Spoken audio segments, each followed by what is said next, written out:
And then there was the return of Lawrence Okolie, but Lawrence Okolie's, well, it was his first fight at heavyweight. He didn't look like he was in fantastic condition. I think he'd very much been enjoying eating what he wanted, not having to boil down to try and reach 200 pounds of being the cruiserweight division. But he was devastating. And the guy he was fighting was he was an okay operator. He wasn't amazing. Did you see that knockout?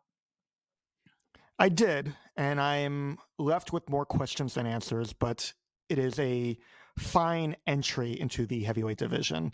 People who look at BoxRec will see that Okolie was at 223 for his last fight in May against Lucas Rozansky, but that was at Bridgerweight, the division that only the WBA and WBC recognize. Okolie had a world title at Cruiserweight. He had a world title at Bridgerweight. Do you think that this 260-pound version of Lawrence Okolie, or even one that gets in a little better shape, can be competitive against these other heavyweights? He is 6'5" and he is 31. And he's also well schooled. You know, there was a reason he was on Team GB, and there was a reason he went to the Rio Olympics, because he can box. But what has been his downfall over the years is he's been a terrible boxer to watch stylistically. And the amount of times that he's had fights where he's had points taken away over and over again for holding.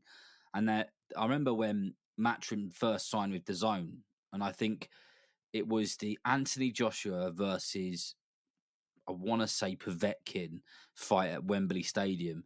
And the co-main event was Lawrence Okolie versus Matty Askins. And it is still to date the worst fight I've ever seen in my life. It was terrible. But what I will say is Lawrence Okolie looked like he was doing everything he possibly could on Saturday not to hold. Because what he used to do is throw a right hand that if you miss, he'd just grab hold of you. But what Joe Gallagher seems to be doing is beating that out of him. So he was, when his opponent, Mohammed Hussein, I think his name was trying to get hold of him, he was properly pushing him off, really trying to get rid of him. He was trying to genuinely box and get behind his jab. So if he continues like that, then he could be devastating in the heavyweight division. Yeah, and there are just so many heavyweights in the UK, so many heavyweights in Frank Warren's stable. It'll be, I know that Okolie is with Hearn, though. Is that correct? Lawrence Okolie is just signed a deal with Queensbury. So he is with Frank Warren. So there will be many more opportunities for him.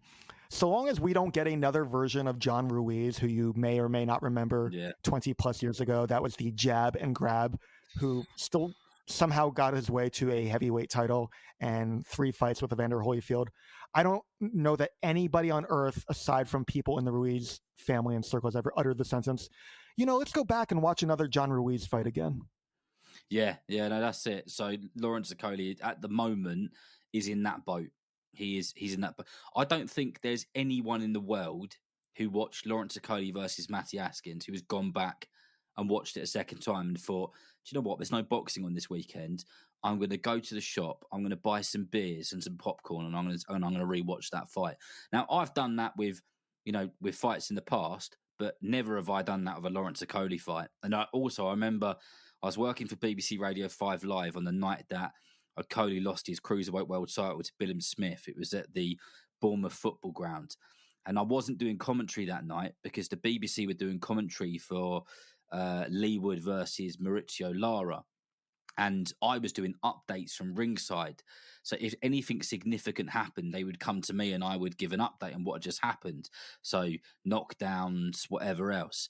And I kept going back to him, and I'm calling through to the studio saying, Lawrence Okolie's had another point taken away. So they go, oh, what's happening in Bournemouth? Darren Rees is there. Lawrence Okolie's been given had another point taken away for holding. And it became a bit silly because, like, on the third time that it happened, I rung through to the producer and said, Lawrence Okolie's had another point taken away. And they were like, we're not coming to you, Darren. Like, it's already happened twice.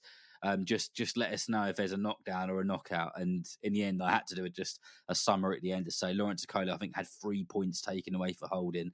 So, like, I don't think I'm being harsh, or we're being harsh when we say that about Lawrence Okolie. He really does need to and did need to clean up his style. So, an interesting few years ahead for him if he can continue doing what he did on Saturday. And one last word on this is I genuinely couldn't have been any closer. The only person closer than me was the judge.